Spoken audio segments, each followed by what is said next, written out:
She is an ungainly ship with the fanciful name Lulu, but she will go down in history as a mothership of the century's most startling discovery of marine life. Modern-day explorer scientists made this discovery. Men like geologist Bob Ballard and biologist Fred Grassle. Ballard and Grassle will lead teams of scientists on the most exciting expedition of their lives, an expedition that will reveal sights no one has ever seen before.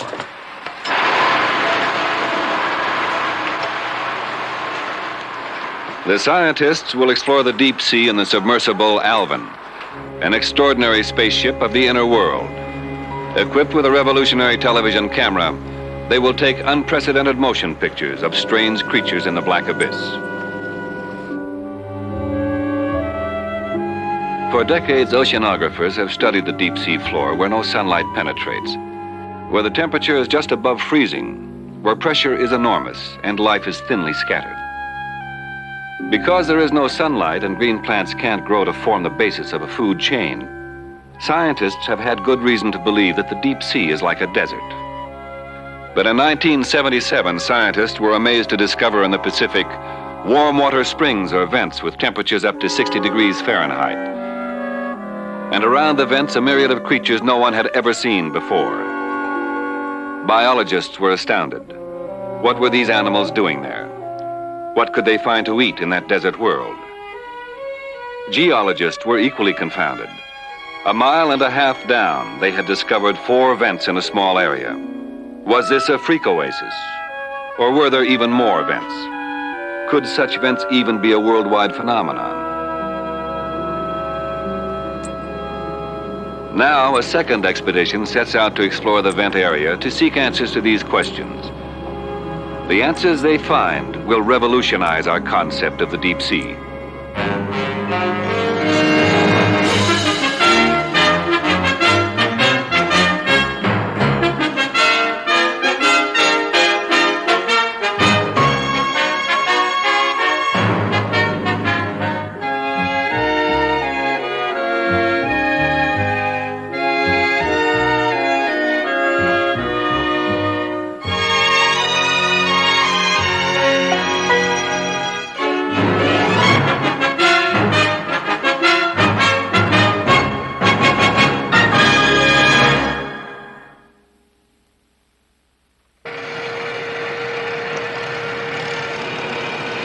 Lulu!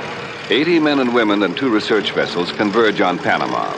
The expedition has been 18 months in the planning and will cost $2 million. Well, you got Williams now over on Lulu, right? Williams is over there, and Pat Walsh is moving over. Okay, so that's... Ballard and Grassle have directed the construction of special gear to capture and film the creatures they hope to find. Find out who the hell they are. The leaders are both on the staff of Woods Hole Oceanographic Institution. Their fellow scientists on the expedition come from other major academic centers.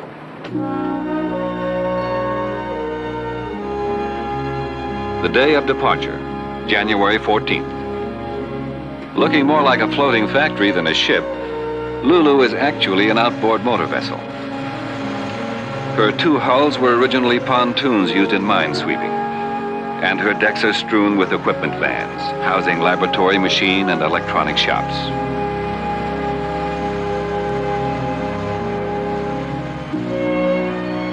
Her sole purpose is to serve as mothership to the research submersible Alvin. Alvin can dive more than 2 miles to give oceanographers an unparalleled platform from which to study the ocean floor close up.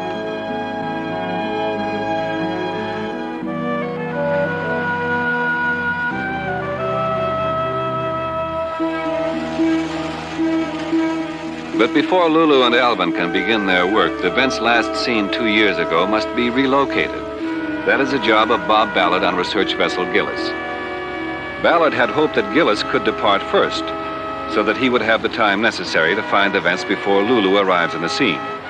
Instead, engine trouble delays Gilliss, costing Ballard 2 days of search time.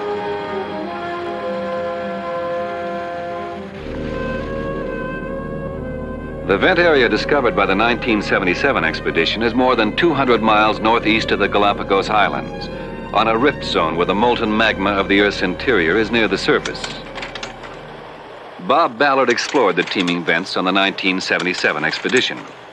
So far, Fred Grassle has seen only pictures, tantalizing hints of sights he hopes to see firsthand. You think the one's just more sensitive? We were so excited just to hear about the animals. You know, we heard that press release from, I think it was San Francisco or somewhere that came through. It's like finding a lost valley somewhere.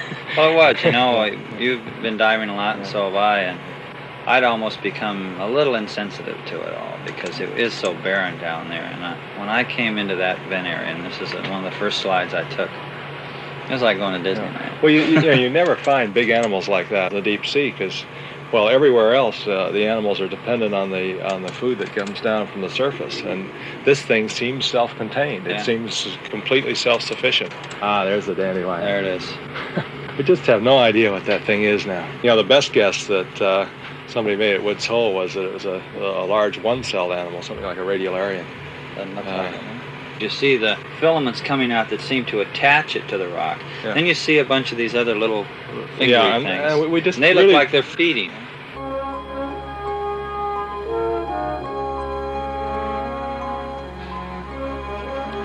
On her stern, Gilliss carries a crude cage of iron pipe, which is a protective housing for a still camera and light system called Angus.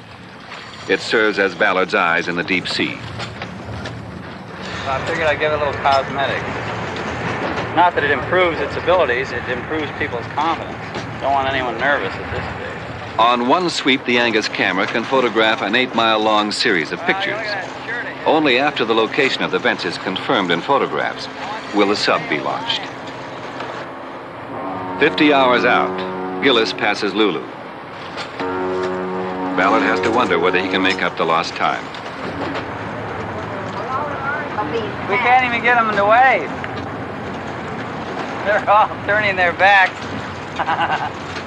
Yeah, it's the first time I've ever seen Lulu from this point of view. Ruth Turner, a biologist from Harvard. You see her from, well, I've seen her from the whaler now. The 14 biologists are completely dependent on Ballard to relocate the vents. There are no landmarks to rely on, and the 1977 expedition was not able to mark the site with either sonar transponder or beacon. On a contour chart or a topographic map at the bottom, Ballard lays out his plan for dropping sound transponders for precise navigation of the camera sled and the submersible. Then I'm going to across the valley down to this depression, which will be called Sheik Deep. There's no other major depression around that goes that deep. And then what I was going to do is turn in the closure and then steam straight up, ready to deploy. And as soon as I acquire this wall again, as soon as I go up onto the wall, I'll stop the ship, I'll be skidding, and I'll start deploying and drop the first transponder somewhere in this area.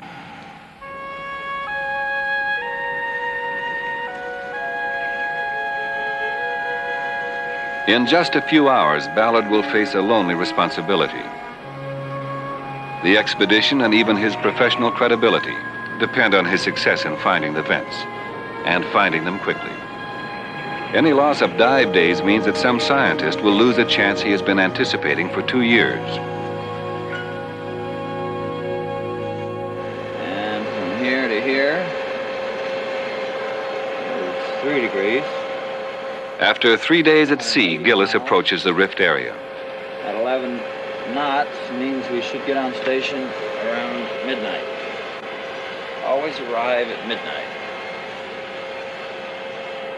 Bridge, mainland, come to 255. 255. Stand by to make a turn to 180 and reduce speed to 4 knots. Now, control of the ship passes from the bridge to the science lab below. It's Ballard's responsibility to set course and speed. The longitude is 609.4. Through 5.2. 5.2, roger. Ballard has only 3 sources of information. A precision depth sounder, which provides him a vertical cross-section picture of the peaks and valleys directly under the ship, the contour chart of the bottom, and navigational fixes that come in periodically from Earth-orbiting satellites. You know, there's air. You don't know what way it is. The probability that it's right on is pretty bleak. That a nice new satellite would come bouncing in about now. Lab to bridge. Bridge eye. Yeah, Al, what's our schedule for next satellite? Next one will be at 1 minute after the hour. The satellite fixes only the starting point for the search. It may be an error by a dozen city blocks. Some vents are only the size of a baseball diamond. Ballard is faced with a three-dimensional jigsaw puzzle to find a match between the terrain under the ship and the topographic chart. So let's say I were paralleling this course. So the depth we cross the valley at should really tell us where. something. Yeah. East-west, and I'm hoping spends most of its time around 1330. Then it ought to just drop like crazy. Should keep coming up.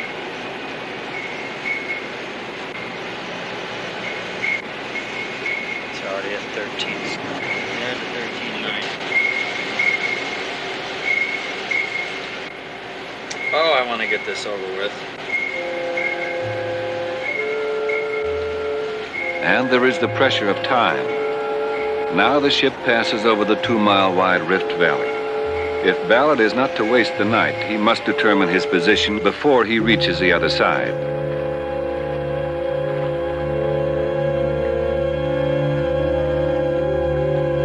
50.0 north, 8608.3 west. That's 4 minutes after midnight. 8608 point. Al, that was 0 degrees, 50 minutes, 86, 08.3.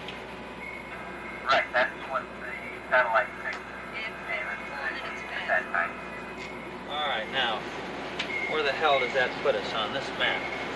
50 and 8.3. I'll be damned. Where we thought we were. Isn't that neat? Yeah. Gee, we're right on the button. Yeah. Miracles happen, let me tell you. Oh, you live right, Bob. Well, I'll claim I knew what I was doing, right? We're about ready to deploy. Let it go. Okay. We there or what? We're there. Yep, you got it. The Angus crew drops a first of the sound transponders that will provide fixed reference points on the bottom. Okay. Get down. Remember, we gotta stop this and have Al check it. Take it in. Watch your leg here. The work goes on all night, the next day, and into the next night. Catnaps are the crew's only chance for rest. Hey, Bob. Yeah? Come on, time to go.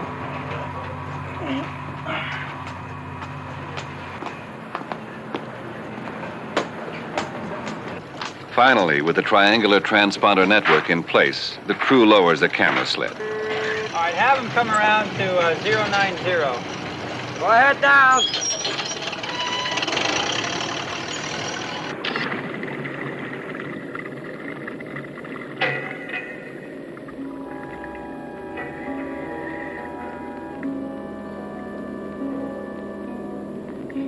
Automatic strobe lights are set to fire every 10 seconds.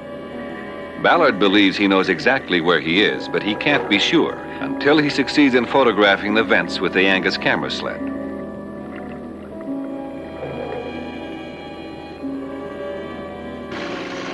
A mile and a half, the sled is lowered into the gloom. Guiding it to a vent is an electronic game of blind man's buff. Acoustic transmitters and receivers on the sled, the transponders, and the ship talk to one another on different frequencies, and a computer translates into distance the time it takes the signals to reach the ship. From this data, the ship's position, the height Angus is flying above the bottom, and the site of the photographs are calculated.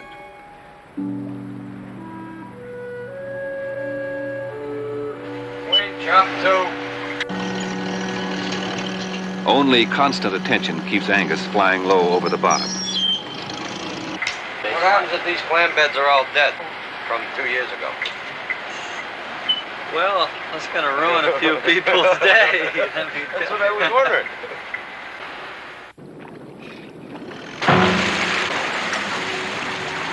"12 hours, and all the film has been exposed. Oh, yours, Pete. Child. With birth. See if the film jams, will you, Pete? Yeah. Developing the film takes 3 hours, and although Ballard has been almost continuously on call for 48 hours, that's too long for him to wait. Yeah, we're in the area, but it's a needle in a haystack. Gotta find a needle. Let's go and look and see what we got. Really look at it, but I'll swear I saw a bunch of dandelions. Ballard's success or failure will be immediately obvious in the pictures. Barren lava. Frame after frame, the roll on reels with little trace of life. That's it. Way! The inconspicuous appearance of life on the rocks is a tip-off that the vents are close by. Those are the dandelions. See, they're pink as opposed to white. That's a dandelion. Let's just look at that for a while.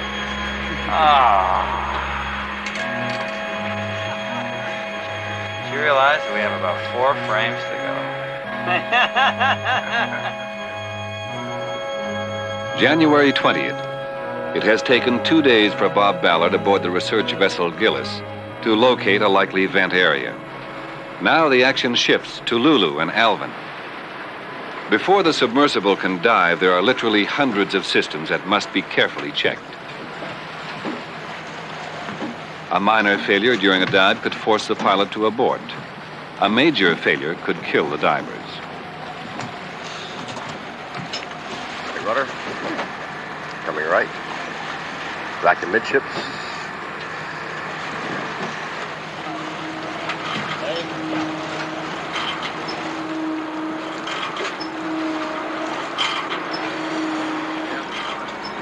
The claw is Alvin's clumsy substitute for hands.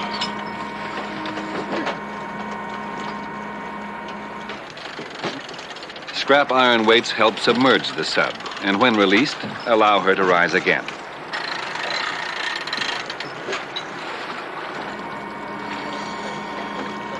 Underwater cameraman Al Giddings will operate an extraordinary new scientific tool, a breakthrough in electronic photography.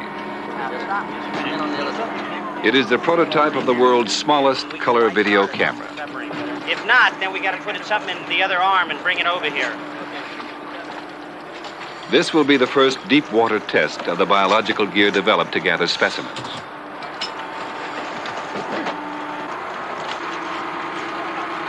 Before the sub is permitted to dive, final permissions come from the ship's captain, the expedition chief scientist, and the expedition leader. All ready to go, huh? Good. Launch the whaler.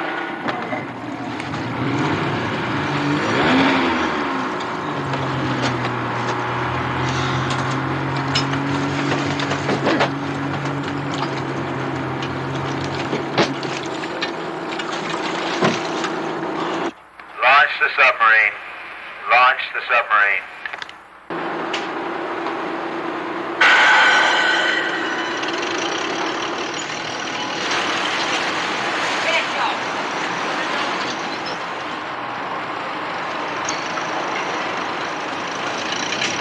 The crew on this dive, pilot Dudley Foster, biologist Fred Grassle, and cameraman Al Giddings.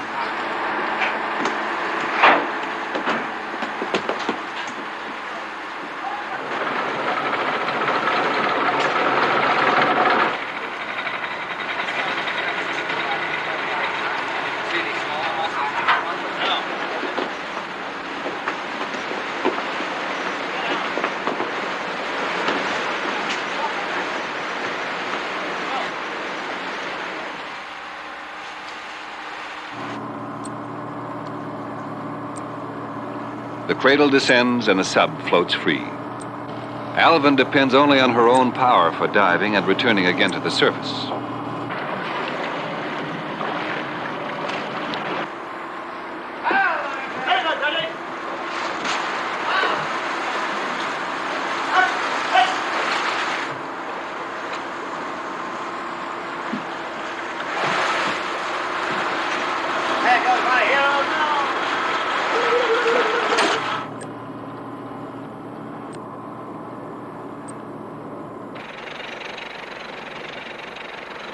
Okay.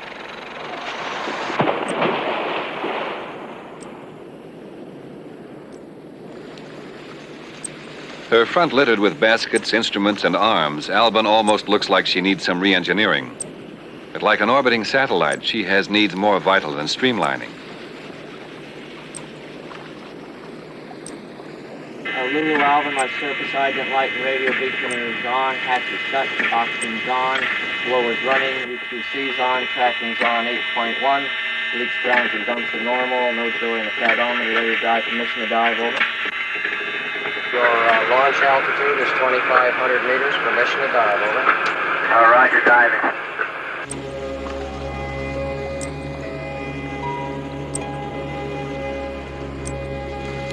Alvin descends 100 feet per minute, and it will take her an hour and a half to reach the bottom. Inside the titanium sphere, the crew is comfortable under normal atmospheric pressure. Outside, deadly pressure builds quickly. The sun's light grows dim. Below 2,000 feet, the sub enters a region of eternal darkness, where no light penetrates except the luminescence of creatures living there and Alvin's own lights.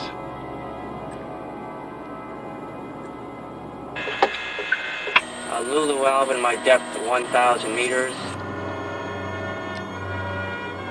In the deep ocean, the temperature near the bottom is uniform and very cold. When the sub is 1.5 miles deep, the total pressure on the sphere is 38,000 tons. A small break would instantly kill the men inside.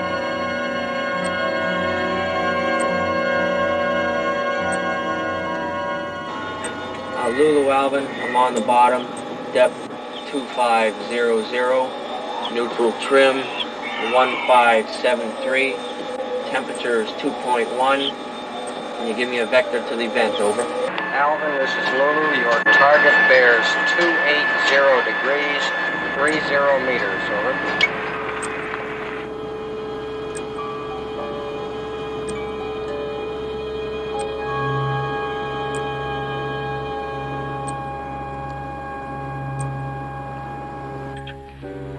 Gliding across the ocean floor at depths few people have experienced, the crew takes pictures through the sub ports.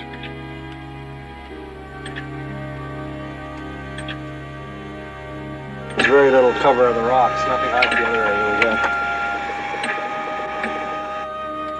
Feather duster worms on the bottom show a vent is close by. These movie films shot by a remote-controlled camera are the deepest ever made of a submersible on the ocean floor. Tube worms appear in the distance. They lead to the heart of the vent area.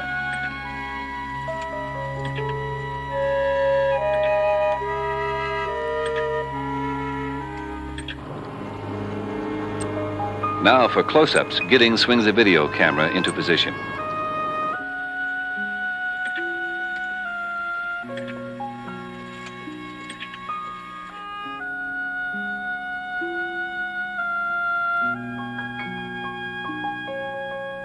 Alvin's lights reveal a sight no biologist has ever seen before.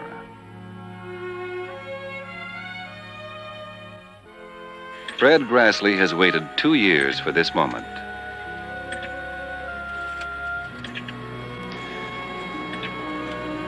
It's fantastic, like nothing else I've ever seen. It really is like another world.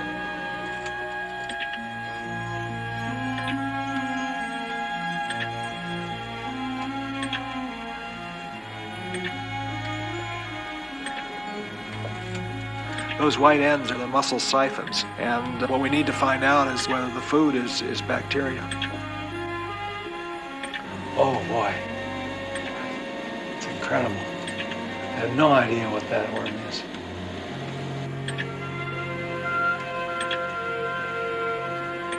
It's something new, I'm sure of that.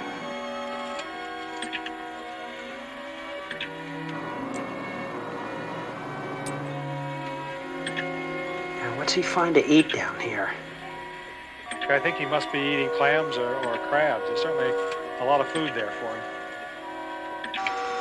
Picture. There's the sea spider. You know, the hard part's going to be figuring out how these animals got here in the first place.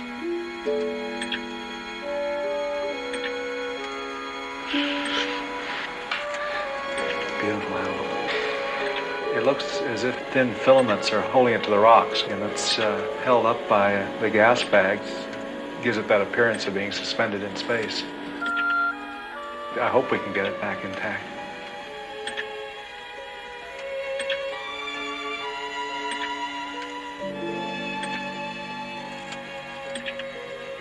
A rat-tailed fish, strangely attracted by the sub's light, slides into view.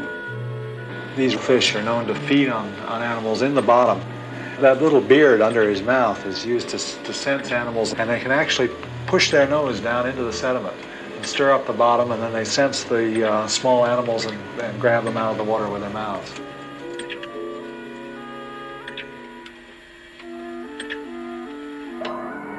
Bringing back specimens for study is crucial, but the submersible's claw is far from a delicate tool.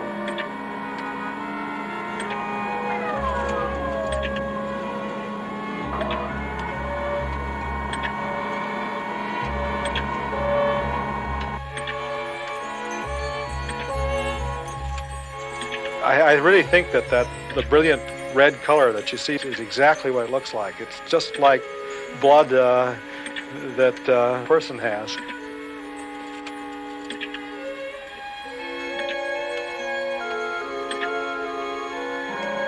Mussels by the thousands lie among the crevices. How fast do these animals grow? Only study in the laboratory can provide the answer. A simple minnow cage baited with mackerel traps a basket full of crabs in 2 hours.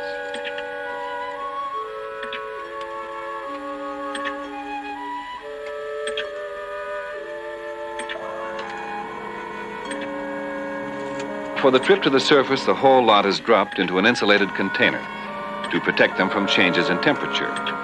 They are not protected from changes in pressure.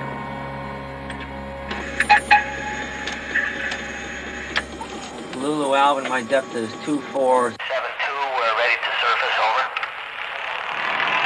This is Lulu, roger. All clear to surface, all clear to surface. Over. Roger, both weights away.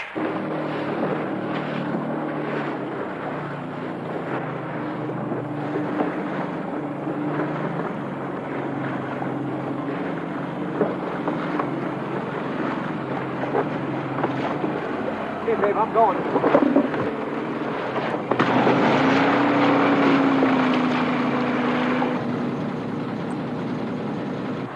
Fire lines! Recovery is a ticklish business. If Alvin crashes against Lulu, the $5 million sub could be knocked out of commission. Fire line up! Midships on deck! Fire line up! Ralph! Midship! Midships up! Hold your line!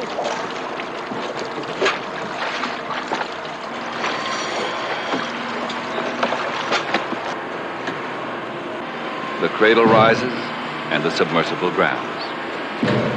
Hey, boy.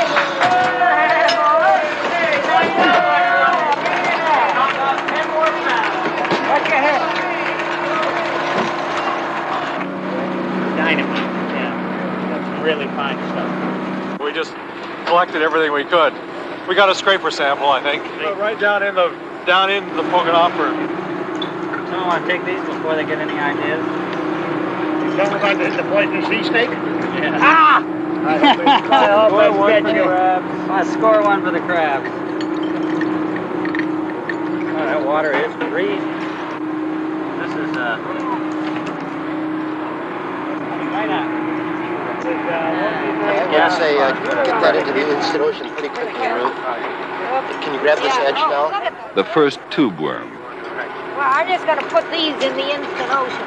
Then we'll handle them. Okay, if you can open it outward, that's a good place to put them. We can break it free.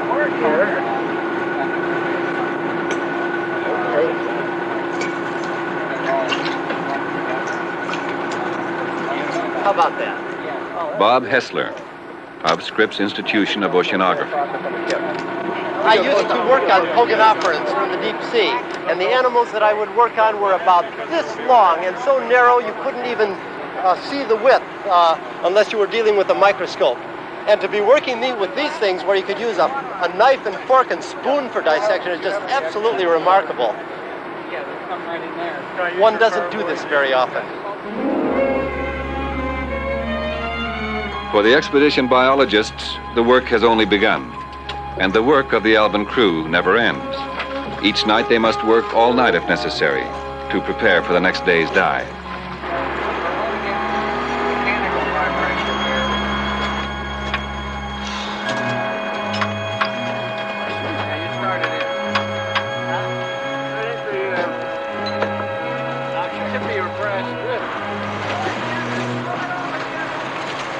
20 times the sub descends to the ocean floor, and the studies expand.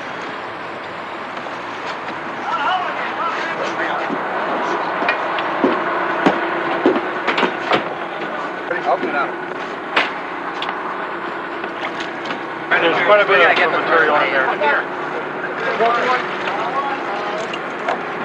1, 2, 3, 4, 5, 6, 7, 8, Howard. From a study of muscle tissue, the biologist can learn whether each vent is a separate island of life, or if life in all the vents is closely related. I found it in the frame. It's got in there, backed in one of the small holes. A Galatheid crab, an unexpected bonus for Ruth Turner. Of course, he couldn't stand the lack of pressure or the warm water, because he's living down there in 2 or 3 degree water. You bring him up here in this warm water, and he can't take it, or she can't take it. This is a she. Well, it's yours, then. And it allows us to tell us about the rate of reproduction of these by being able to count all these eggs. So we're very delighted to be able to get things in reproductive state. And a lot of them aren't that evident. You have to go inside the animal to figure out what its reproductive state is. Here, they just put it on the outside. I don't know of any other clam that has this red blood pigment in it. Carl Berg of Harvard. All the ones, normal ones, have a clear fluid as for their blood, but these have this red stuff, which we think is hemoglobin, as blood in humans. It's like a piece of beef. Yeah, it really does, like a piece of liver. That's amazing. A little tiny thing on the... Jim Childress from UC Santa Barbara studies the physiology of mussels and crabs that he keeps alive in refrigerated high-pressure chambers. And what's the little white thing? I mean, the white thing at the bottom, is that... Piece of styrofoam out. Oh, terrific. I'm more interested in the surface of it. Microbiologist Holger Janisch of Woods Hole collects a sample from a mussel's outer layer to check for bacteria. David Carl of the University of Hawaii collects water samples from the vents. He too checks for bacteria. They suspect that bacteria could be the basic food for creatures on the bottom. Carl Werson of Woods Hole checks the water samples. He and others are testing an extraordinary hypothesis. Every known ecological system in the world depends on photosynthesis. Can these bacteria in the vents be producing food without sunlight by chemosynthesis? All animal life is ultimately based on plant food, which can be thought of as edible energy. In photosynthesis, that energy comes from the sun. Drawing molecules of water, H2O, from the earth, and carbon dioxide, CO2, from the air, plants are able to recombine the hydrogen with carbon and oxygen to make food, organic matter, with oxygen as a byproduct. In chemosynthesis, energy comes from intense heat deep within the earth. This energy is carried upward through fissures in chemical form as hydrogen sulfide. Near the vent opening, where there is free oxygen and carbon dioxide, bacteria oxidize the hydrogen sulfide and use that energy to combine the hydrogen with carbon and oxygen to make food, organic matter. To confirm the hypothesis, Werson must test whether the bacteria from the vents can grow with sulfur compounds as food. think these are the dandelions. These things are completely new and exciting to all of us. Most of the specimens reach the surface intact, but not the dandelion. Tell me that they don't know what it is either. It might be a part of the dandelions too, but it might be a separate animal also. It's sort of tending its lines. What do you think, Howard? With only bits and pieces of the dandelion specimens available for study, the scientists turn to the videotape to observe its behavior. All of the tentacular portion is the portion that forms that fuzzy little ball at the end of the air pocket. That's what survives. That's right. But all these little pieces are broken off. They're the things that are loose in the jar. Yeah, for sure. Okay. And when it moves, that bit that's towards you, Howard, pulsates. And now you can see those filaments out from the side, reaching out and curling and then coming back in. That's right. What is it? We don't know. Siphonophore, huh? It doesn't look like a plant. That's right. Dandelion. You geologists were wrong again. On Lulu, the biological study continues, while on Gilliss, geologist Ballard pursues theories that might lead him to the discovery of new vents. Well, this is where the vent is now, Clambake 1. And I'm just trying to figure out if there's a rhythm to the topography. And you look at it, and you see that it looks like there is. And I use that to search for more vents.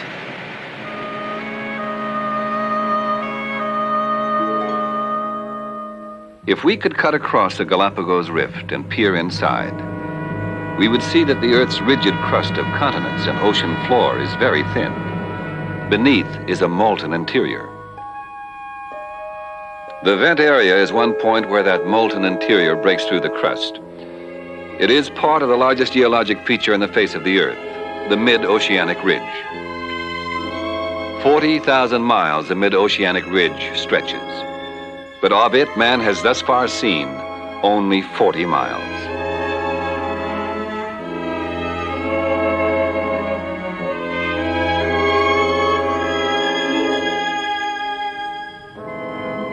In the crater of a volcano, we can see in miniature the formation of the mid-oceanic ridge. Motions within the Earth force apart its crustal skin.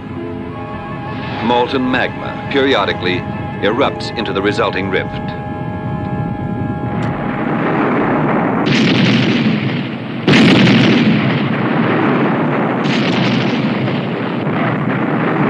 When lava pours out near the sea surface, tremendous volcanic explosions sometimes occur.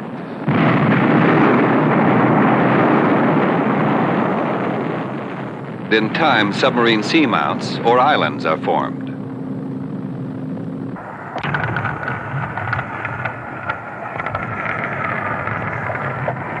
When lava flows underwater, it behaves differently, at times pouring forth like giant globs of toothpaste, called pillow lava.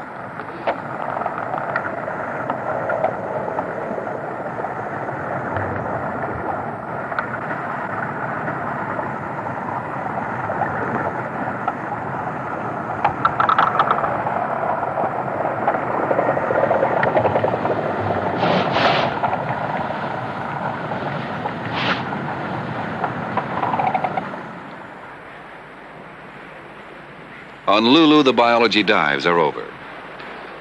Now Ballard, with cameraman Al Giddings, gets his chance to search out new vents. See how many vents we can find. I think we're going to find a lot. But the elusive dandelion is still something the whole ship's company wants to collect. Okay. Go cave diving. Okay. All right. Donley dandy snagger. Yeah, well. A new contraption to capture a dandelion in one piece has been put together by the crew. All right. The preparation for a dive is always a tense time. But once the sub starts down, the crew, Ballard, Giddings, and pilot Ralph Hollis, can allow themselves a few moments to relax.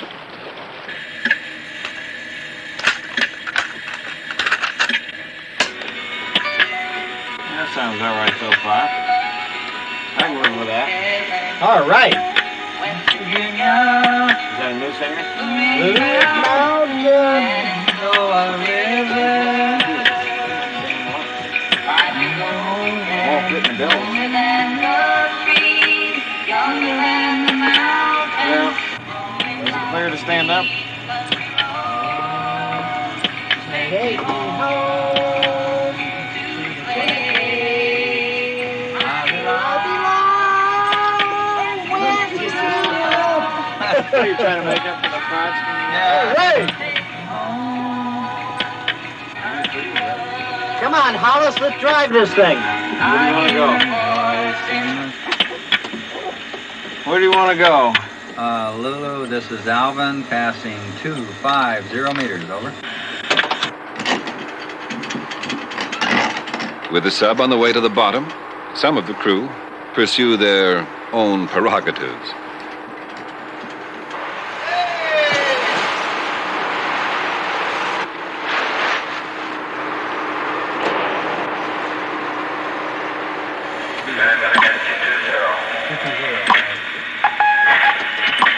On the bottom.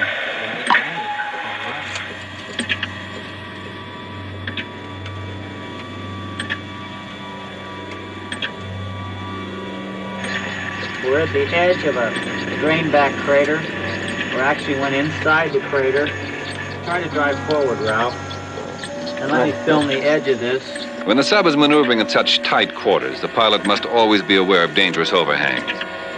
Should Alvin become trapped, there is no one to help. I'm trying to keep from getting caught in here. Look at pivot right.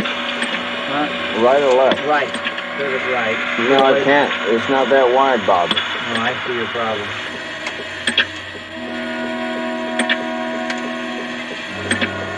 Well, let's not get stuck in this thing. We're now rising out. Okay, let's just get underway. And we'll try to follow the fissure out and drive along the trend, see if we can find some new fissures, new bends.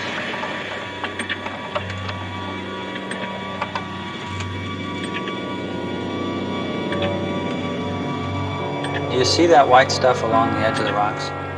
That's spaghetti. When you see that, you know you're getting close to a vent.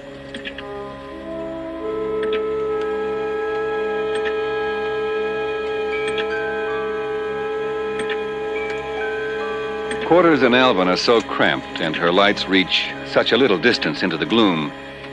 Suddenly, ghost-like forms appear, take shape around the sub. A bouquet of tube worms is revealed. Alvin has come upon a huge and extraordinary vent, and the largest tube worms anyone has ever seen. My God, look at that. Isn't that fantastic?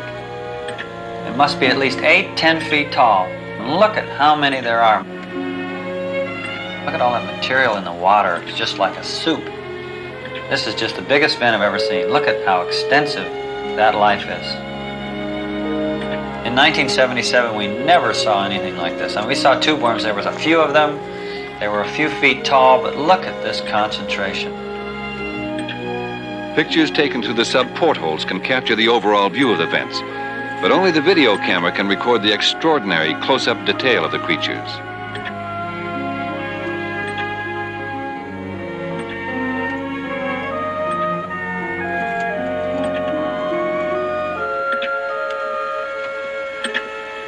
There must be a lot of food here for these animals to grow this much. Look at how many there are. You don't see this much life in shallow water.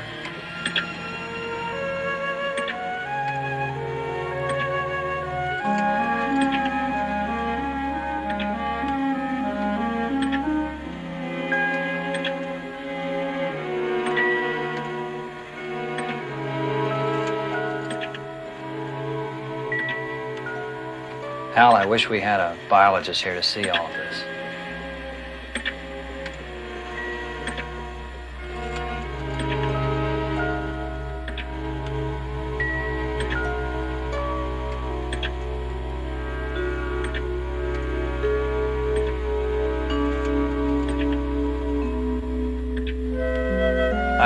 I hope this one gets to the surface in one piece. Just getting a dandelion inside a container is hard enough. But what will happen on the way to the surface? Will the delicate creature blow apart as temperature and pressure change?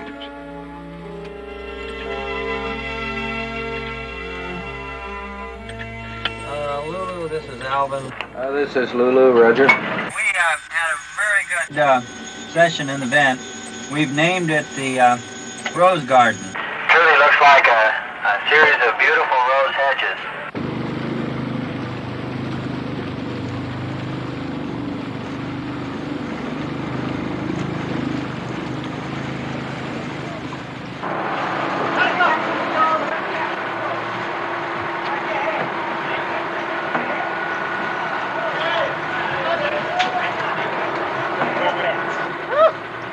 God, we found vents all over the place. I'd say, okay, you're coming up to the high part now, and I'd be looking through the viewfinder, and we'd be looking at animals, and the stack would just get higher and higher and higher until Where does just it a end? big white wall of animals. The canisters. All right, you ready? Put your hand on the bottom. Oh, look at that! Oh, don't let it drain out! Fantastic! Just let him go into there, and then I'll scoop him up. Oh, he's falling apart. Get that one. Let him out in the water. He'll fall. He'll fall. So put the jar. We'll get him in the glass You ready? jar. You ready? Got him? Beautiful. Look at, keep all those things. Fantastic. Look, it's a colony. You know, it really looks different. It's a colony. Let's put them all in there. They're not one cell, there's a bunch of them. Is there a center nucleus to it? Or there's a colony with some sort of... And we can sieve all the rest of the pieces out. But I want to wanted to get them out as delicate as they can be. I figure if you sieve them, they'll all... Well, the pieces don't matter as much. Why don't you decanter off some of the water? That is fantastic.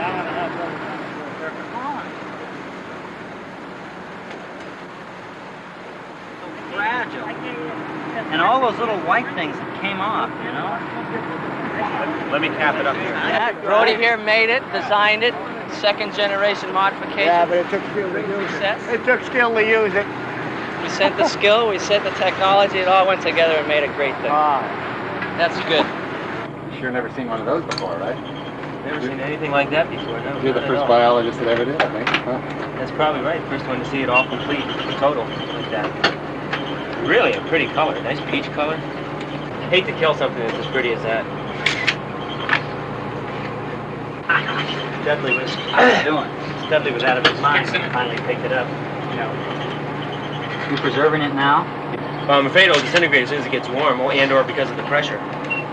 Like, look at here, this guy's starting to ooze out some of the color, per se. Yeah, it is. It's probably that cell is erupted. Do you see any of those filaments that it used? Now, there's another one erupting. Oh, there's another one. Now, let's get it warm. Get him in the cold, quick. It looks like he's having a problem. Within an hour, the fragile dandelion disintegrates. Apparently, mankind will gaze on this fragile creature only in pictures, or 8,000 feet down.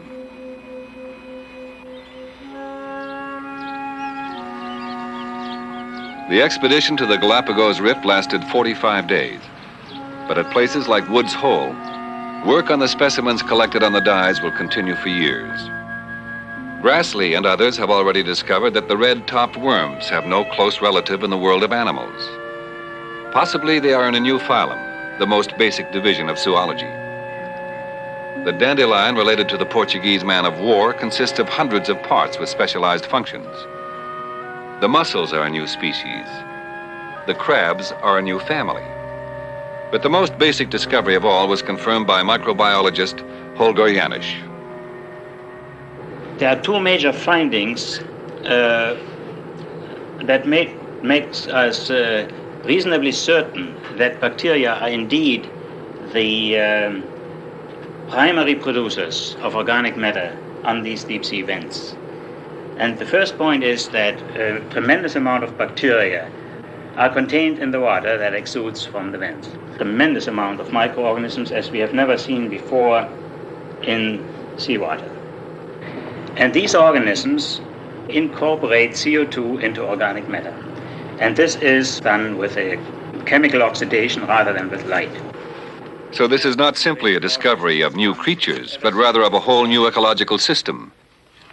A system based on chemosynthesis, not photosynthesis. In the lifetime of a scientist, occasions like this are very rare. And for this particular discovery, one would say once in a lifetime, something occurs like that. I think what we've done in these programs is to show how much more there is to do, and that really the potential for discoveries are just numerous. And I think that'd be tragic if my children thought that all the discoveries had been made and that they were just a mop-up operation. And I will always argue that there's countless discoveries to be made in every frontier that you can pursue, and certainly in the marine frontier. I mean, that's an easy one, actually. That's a guaranteed new frontier. 2 months after the Galapagos Rift expedition, and 2,000 miles to the north, the Angus Alvin team makes a major new discovery. They find more vents and a similar profusion of life. Many of the same creatures abound.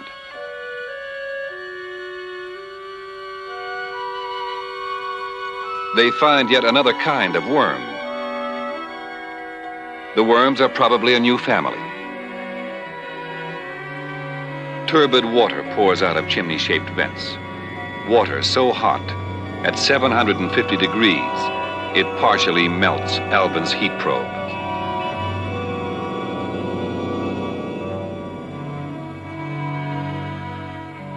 Mineral deposits accumulate at the base of the chimneys. Copper, zinc, iron, sulfur. This is the first time geologists have ever seen how mineral deposits are actually formed.